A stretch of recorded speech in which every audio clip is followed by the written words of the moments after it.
the liberalization benefits more or less in the price, as they say in the stock market.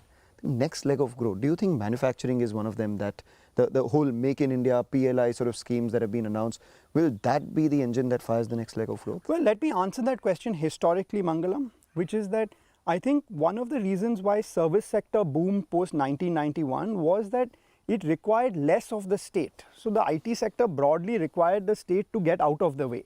Manufacturing, on the other hand, if you looked at the manufacturing powerhouses of the 20th century, East Asia, for example, China, they've also required good state support, right? The million-dollar question in India is the state, not the Modi government, not the state government, but the state.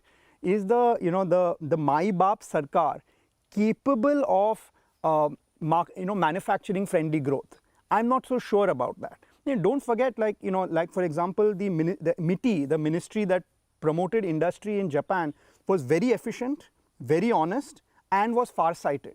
Will we be able to say this about various ministries whether it's the central government or the state government? Do you suddenly expect a joint secretary who used to revel in the license raj to suddenly administer a PLI system better?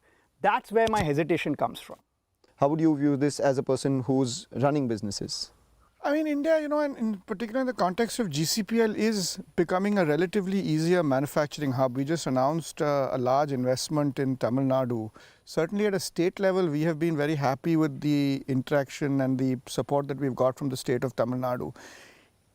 India definitely has some advantages in being a global manufacturing hub compared to some time ago. I think the ports work better.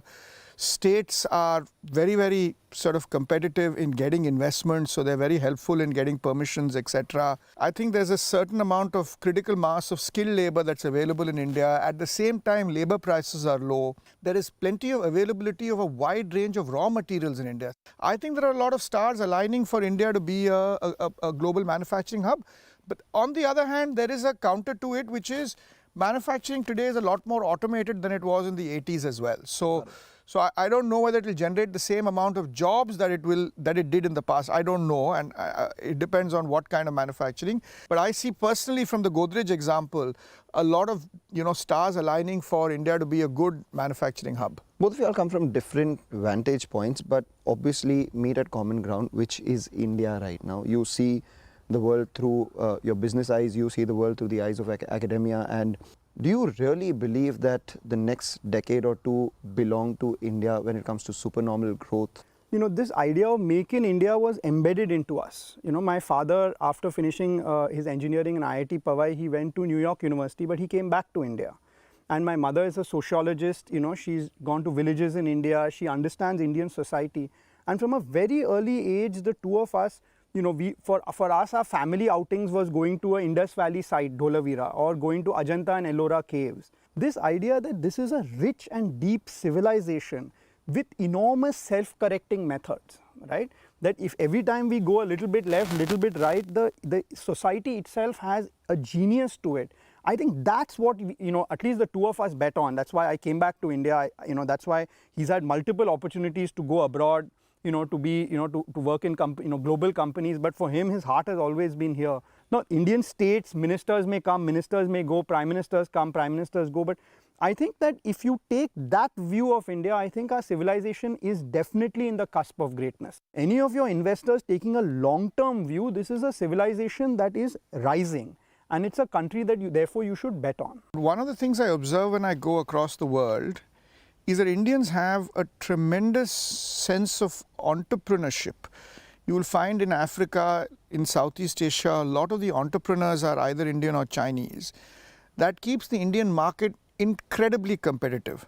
As the opposite side of it, when I look at other countries, especially in Southeast Asia, kind of discipline and order and doing things in a systematic way, India is probably one notch lower than its certainly many peers in even Latin America actually and Southeast Asia and even parts of Africa. So I think that's the pro and con of India. Tremendous entrepreneurial energy, but relatively lower regimentation, I suppose, than the countries that I see. More of Jugaad and less of Jugalbandi is what you would say.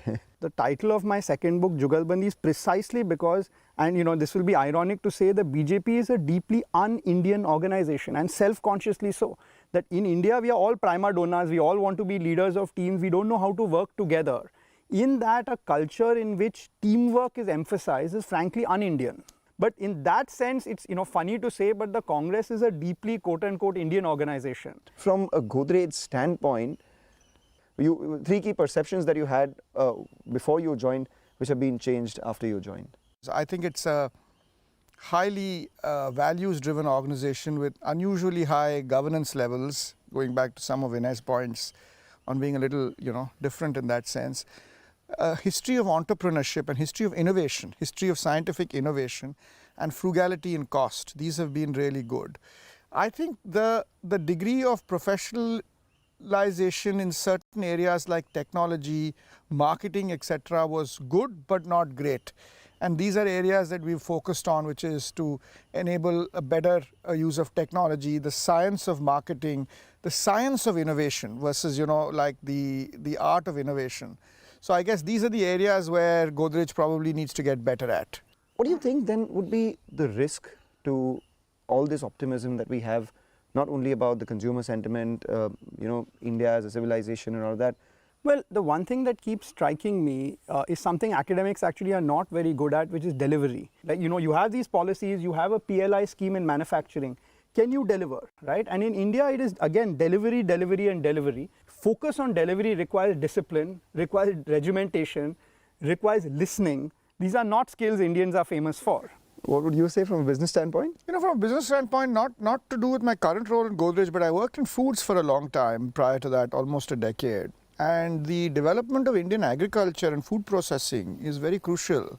I would say 40 to 50% get their employment primarily from agriculture, even though it's less than 20% as a contributor to GDP. So to crack the problem of food processing and agriculture would be a meaty, meaningful challenge for us going forward. India in 3 years, India in 5 years, India in 10 years, in one word each.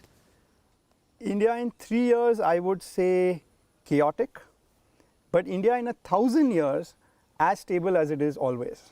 Godrej in 3 years, Godrej in 5 years.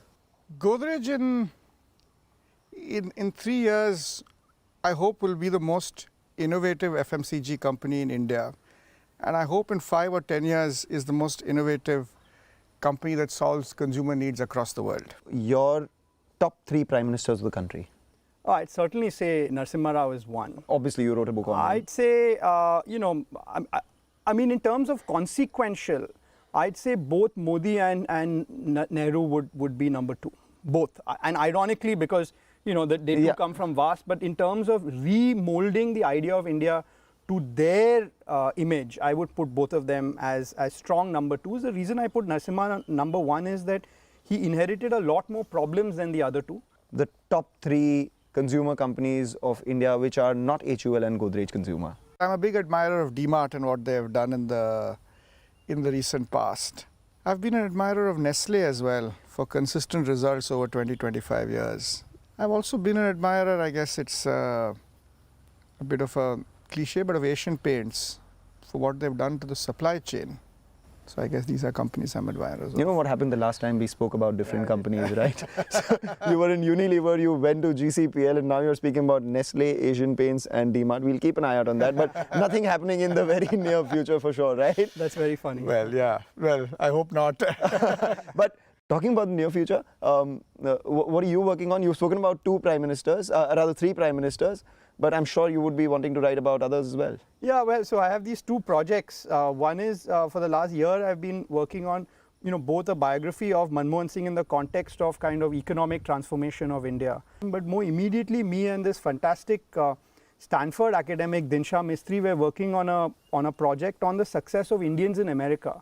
Which is just astonishing. It's phenomenal. 25 CEOs is what I read. The list keeps updating every month or 2, and the combined market cap of Indian origin CEOs of the world is close to around $5 trillion. So we might not have been a $5 trillion economy yet, but in terms of Indians heading companies would be $5 trillion. Yeah, That'd and be so interesting. what's the secret sauce? What's the Brahmastra that enables this to happen? What is it? Well, that's the book. All right, thank you, gentlemen. This was great. I'm not letting you go without you showing me your sitar room. Sure. Thank you. All right, let's go.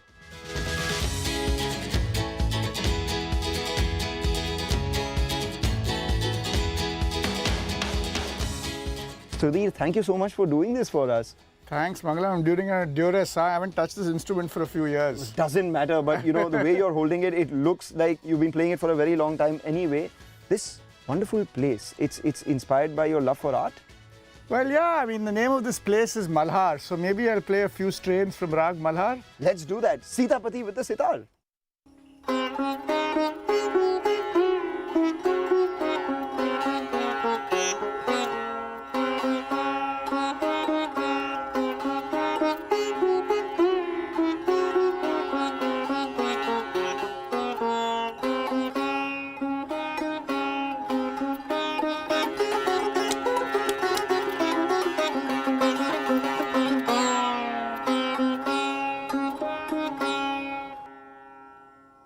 Wow. I mean, had you played a little more than what you did, it would have started raining.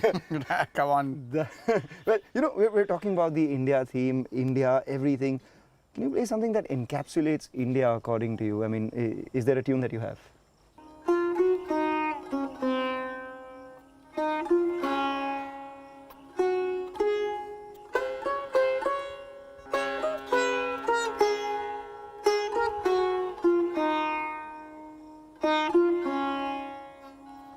Wow, ended on that wonderful Rag Des note. Thank you, Sudhir. Thank you. Thanks. Thank you for doing this Thanks for so me. much.